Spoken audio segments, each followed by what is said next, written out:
কি ব্যাপার, এটা সূর্য সাহেব না? কিন্তু এত রাতে এখানে কি করছে? আর একটু গেলেই তো কুয়োর মধ্যে পড়বে। কিন্তু উনি সামনে কুয়ো দেখার পরও ওদিকে কেন যাচ্ছে? তাছাড়া উনি কুয়োর মধ্যে পড়ে গেলে তো অনেক বড় বিপদ হয়ে যাবে। না, যাই হোক, ওনাকে আমাকে বাঁচাতেই হবে।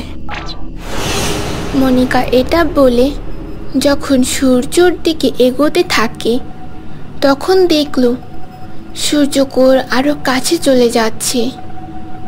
এটা দেখে মনিকা আরো দ্রুত সূর্যর কাছে পৌঁছানোর চেষ্টা করল।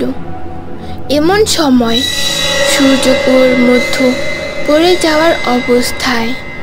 প্রায় ঠিক তখনই মনিকা তাকে ধাক্কা দিল এবং তারা দুজনেই কুয়োর সাইডে পড়ে যায়। এমন সময় ডাইনির একটা ছায়ামূর্তি তাদের উপর দিয়ে হাসতে হাসতে চলে যায়। তারপরই সূর্যর পরিবারের সবাই সেখানে হাজির হয়।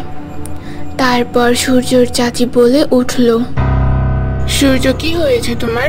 তুমি এখানে কি করছো? বাড়িতে তো তোমাকে কোথাও খুঁজে পাইনি, কিন্তু তুমি এখানে কি করে আসলে? আর কাউকে না বলে তুমি কিভাবে আসলে? আমি ঠিক আছি, আমি একেবারেই ঠিক আছি, কিন্তু আমি এখন কোথায়? ভাইয়া, তুমি তো আমার সাথে ঘুমাইতেছিলা, কিন্তু আমি ঘুম থেকে উঠে দেখি তুমি আমার পাশে আর নেই। তারপর আমি চারিদিকে খোঁজাখুঁজি শুরু করলাম, কিন্তু তোমাকে কোথাও পেলাম না। তারপর তো আমরা এই দিকে আসলাম, এখানে তোমাকে এই অবস্থায় দেখলাম। কিন্তু আমি এখানে কি করে এলাম কিছুই তো বুঝতে পারছি না, আর মনেও করতে পারছি না আমি এখানে কিভাবে এলাম।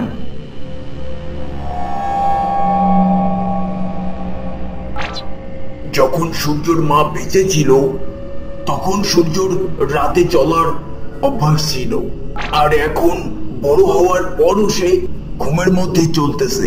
এটা তো সাধারণ বিষয়, এটা নিয়ে ভাবার কি এমন আছে? তুমি কিন্তু শুধু শুধু একটু বেশি ভাবতেছো, বাদ দাও না এগুলা। এটা কোনো সাধারণ বিষয় না, সব থেকে বড় বিষয় হলো ও আবারও সেই পুরনো কুয়োর মধ্যে পড়ে যাচ্ছিল। সবকিছু সেরকমই হচ্ছে যেরকমটা আগে হয়েছিল। আমি চাই না কোনো একটা বড় বিপদ নেমে আসুক। তুমি শুধু শুধু উল্টাপাল্টা কথা নিয়ে পড়ে আছো। ও ঘুমের মধ্যে চলে যায়, কিন্তু কোথায় যায় ও নিজেও জানে না। যেখানে খুশি যেতে পারে, সেটা হোক কুয়ো হোক বা অন্য কোথাও। এটা নিয়ে ভাবার তো কিছু নেই। এইসব মন গড়ানো কথা ভুলে যাও। এসব কোনো মন গড়ানো কথা না বা বানানো কথা না। যারা বিশ্বাস করে না তাদেরকে বিশ্বাস করানো যায় না। আগে যেমনটা হয়েছিল এখনো ঠিক তেমনটাই হচ্ছে। এটা দেখে কি বুঝতে পারছো না কি হচ্ছে আমাদের সাথে? কি বিশ্বাস করব বলো তুমি? তোমরা অন্ধবিশ্বাসে ডুবে আছো। ঠিক আছে, সত্যিটা আমি তোমাকে দেখিয়ে দিব, আর সেটা এখনই। সূর্য যখন ঘুমের মধ্যে চলতেছিল তখন ওখানে তো মনিকা ছিল, এটা তো জানো তাই না? চলো জিজ্ঞাসা করব ওখানে কি হয়েছিল, আর ওখানে কোনো ডাইনি ছিল কিনা।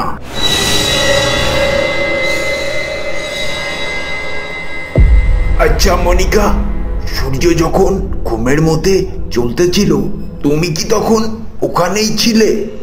আর ওখানে কি এমন হয়েছিল তুমি যেটা দেখেছিলে সেটা আমাদেরকে বলো।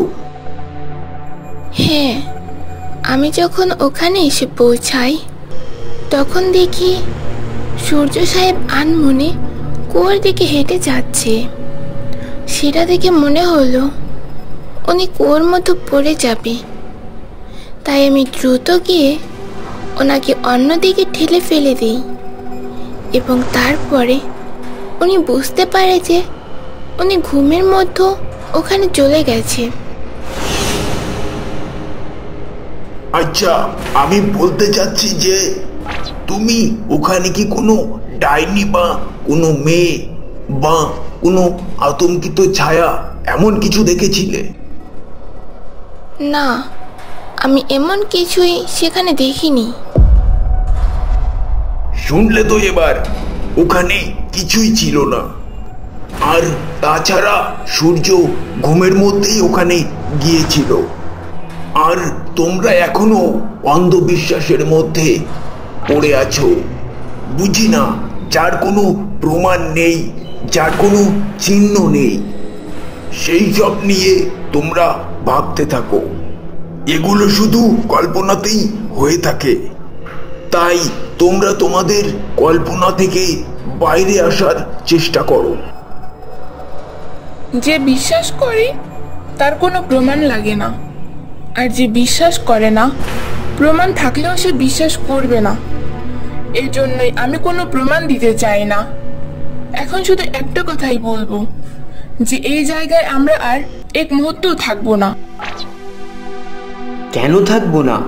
এত বছর পর আমি সবার কাছে এসেছি। তাছাড়া এটা আমার মায়ের শেষ চিহ্ন। সবার তো ইচ্ছে করে তার মায়ের কাছে থাকতে, কিন্তু সেটা তো আর আমার ভাগ্যে নেই। তাই আমি এখানেই থাকতে চাই। আমি চাই না তোমার কোনো সমস্যা হোক এবং এই বাড়ির কারো কোনো সমস্যা হোক। সেই জন্যই আমরা সবাই এক্ষুনি এখান থেকে চলে যেতে চাই। আমি জানি আমার কাছে আমার স্বপ্ন অনেক ইম্পর্টেন্ট, কিন্তু আমার কাছে আমার ফ্যামিলির থেকে ইম্পর্টেন্ট কোনো কিছুই না। আর হ্যাঁ, আমার স্বপ্ন পূরণ করার জন্য যদি আমার ফ্যামিলির কারোর সমস্যা হয়, তাহলে সেটা আমি করতে চাই না। কারণ আমার কাছে আমার পরিবার ও আমার ফ্যামিলির থেকে ইম্পর্টেন্ট কিছুই না। তাই তুমি যেটা বলবে আমি সেটাই করব। সবাই যার যার জায়গায় দাঁড়াও, কেউ একটু নড়বে না। মনে হয় কারেন্ট চলে গেছে।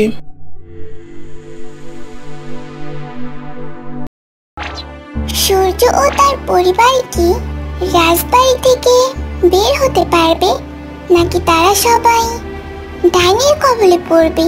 কি হতে চলেছে আগামী পর্বে দেখতে হলে আমাদের টিআর আরিন অ্যানিমেশন চ্যানেলের সাথেই থাকুন।